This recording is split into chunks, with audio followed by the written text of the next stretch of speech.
Perkenalkan, dia Bapak Muhammad Taufik. Muhammad Taufik ya. Oh iya. Ya. Dan dia adalah Kepala Museum Timah Indonesia Pangkal Pinang. Dan topik yang akan kita bahas hari ini adalah sejarah timah. Pada zaman dahulu, timah digunakan sebagai bahan industrial, seperti pembuatan baut kapal, pembuatan peluru, bahan pembuatan uang, indera mata, perhiasan, dan lain sebagainya. Hingga sekarang pun, timah masih digunakan sebagai bahan ilustrasi, seperti pembuatan solder, lapisan produk baja, sebagai aluminium foil, dan lain sebagainya. Kita bakal nanyain sedikit pertanyaan nih Pak, Boleh. tentang sejarah timah di Bangka sendiri. Ya. Jadi kita cerita sedikit tentang sejarah timah yang ada di Pulau Bangka. Itu awal penemuannya sekitar tahun 1709, tepatnya di Sungai Mabat, ditemukan timah ya di daerah Sungai Mabat ya. Kemudian disitulah awal mulai penggalian timah yang dilakukan di Pulau Bangka. Selain itu juga timah ditemukan itu berawal dapat dilihat di sepanjang cucuran atap atau selokan rumah. Kemudian juga timah dapat ditemukan di sepanjang aliran sungai. Jadi masyarakat kita dulu menggali timah itu masih menggunakan peralatan yang sederhana yang terbuat dari kayu. Kenapa? Karena timah tadi masih mudah kita dapatkan di permukaan. Jadi peralatan juga masih berupa gayung yang terbuat dari kayu, kemudian juga ada semacam linggis yang terbuat dari kayu. Nah, itu merupakan cara alat-alat yang dipergunakan pada zaman dulunya. Nah guys, sejarah timah di Bangka Belitung bukan hanya itu aja loh, masih banyak yang lainnya. Salah satunya adalah Wisma Ranggam. Wisma Ranggam ini adalah tempat peristirahatan bagi karyawan timah yang dibuat oleh Bangka Team Living atau BTW pada tahun 1827. Namun pada zaman kemerdekaan, Wisma Ranggam digunakan sebagai tempat pengasingan para pejuang-pejuang kemerdekaan Republik Indonesia. Setelah para tokoh dibawa kembali ke Yogyakarta, Wisma Ranggam digunakan kembali untuk tempat peristirahatan para karyawan timah yang bekerja di kapal Ranggam. Oke Pak, selanjutnya kita bakal tanya tentang gimana sih cara PT Timah itu. Kan sekarang banyak nih masyarakat yang mengeluhkan bekas-bekas tambang timah ini Pak. Nah, jadi bagaimana nih PT Timahnya itu kayak mengalokasikannya itu loh Pak? Ya, jadi biasanya sesuai dengan aturan kita selesai menambang tetap harus melakukan kewajiban mereklamasi lahan-lahan yang telah kita tambang. Nah, baik di darat maupun di laut, PT Timah juga melakukan reklamasi. Kalau di laut kita menebar semacam rumpun-rumpun untuk membuat terumbu karang. Kemudian kalau di darat kita menanam pohon-pohon ya. Kalau kolong-kolong itu biasanya kita ratakan dulu baru kita tanam.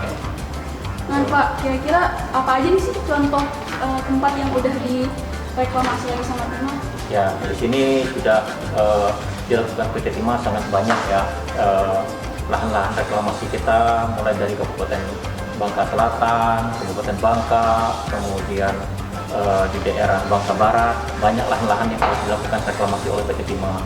Dan selain dilakukan reklamasi berupa penanaman pohon, lahan-lahan bekas tambang itu juga dapat dimanfaatkan sebagai tempat untuk wisata ya. Salah satunya kita saat ini ada tempat wisata yang dibuat PT Timah adalah lahan reklamasi di Air Jangkang. Nah, mungkin di situ kawan-kawan atau adik-adik bisa berkunjung melihat salah satu lahan percontohan yang telah dilakukan oleh PT Timah. Hai guys, kenalkan nama saya Ardiata Nugroho dan sekarang saya lagi berada di Kampung Reklamasi. Yuk kita kepoin. Jadi ini adalah tempat yang sudah direklamasi oleh PT Timah yang sudah dialihfungsikan menjadi tempat wisata.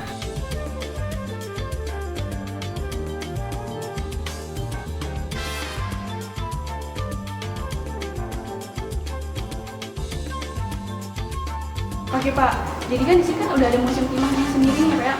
Nah, apa aja sih fasilitas yang dikasihkan oleh museum timah ini? Gitu. Ya, jadi keberadaan Museum Timah ini merupakan sumbangan dari PT Timah Tbk ya. Jadi ini salah satu bentuk sumbangan yang diberikan kepada masyarakat di wilayah Bangka Belitung dan masyarakat Indonesia.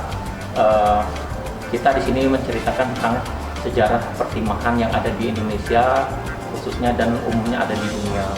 Kemudian bangunan juga dulunya bersejarah karena bangunan ini bekas peninggalan Bangka Sengwining, adalah presidennya, sementara kantor pusatnya ada di Mentok yang kita bikin juga Museum Timah Indonesia Mentok. Jadi bagi wisatawan yang ingin mengetahui atau pelajar yang ingin mengetahui tentang sejarah pertimahan bisa datang berkunjung ke Museum Timah Indonesia Pangkal Pinang. Kemudian juga kalau di Mentok berkunjung ke Museum Timah Indonesia Mentok, di sana lebih banyak juga menceritakan tentang sejarah peleburan karena pusat pelebur kita ada di Mentok. Tapi kan Pak ya, kan sekarang banyak anak-anak muda yang lebih memilih ke tempat-tempat yang seperti mall atau tempat-tempat yang lebih banyak tentang tempat untuk fotonya atau segala macamnya. Gimana nih Pak cara Museum Timah agar banyak anak muda yang lebih tertarik untuk datang ke sini? Ya, jadi memang dari hari ke hari, dari waktu ke waktu kita juga berusaha untuk berbenah diri ya. Bagaimana museum yang konon dulunya dijadikan kesannya sebagai tempat yang angker, kemudian gelap. Nah, kita berubah di sini. Museum Timah dapat ada dilihat sendiri, kita berusaha untuk menarik pengunjung ya.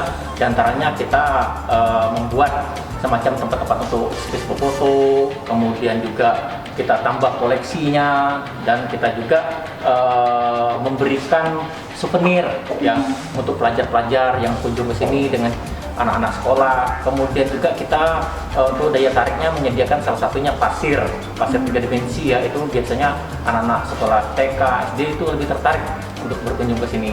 Dan di sini kita PT Timah memfasilitasi dengan menyediakan kendaraan kondisi tour. Nah, mungkin di museum-museum lain tidak banyak yang dilakukan seperti kita. Nah, itu upaya-upaya kita agar museum kita tetap menjadi daya tarik bagi pelajar dan wisatawan. Dan sekarang saya sudah berada di Pondok City Tour, salah satu fasilitas milik Museum Timah yang dapat kita nikmati secara cuma-cuma atau bisa dibilang gratis. Pondok ini bisa kita gunakan untuk keliling ke tempat-tempat bersejarah di Kota Pangkal Pinang. Kalian harus coba. Yuk!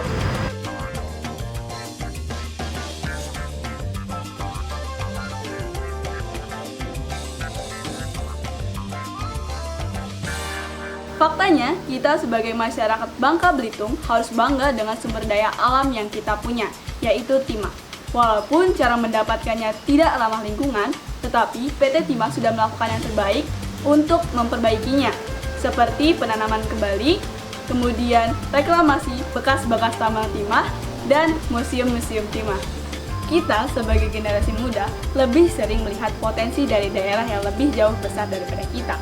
Namun, kita sendiri tidak pernah melihat potensi dari Bangka Belitung ini sendiri. Kita sebagai generasi muda harus bisa melihat potensi ini. Yuk ke Museum Timah! Saya Najwa Bekti, undur diri, sampai jumpa.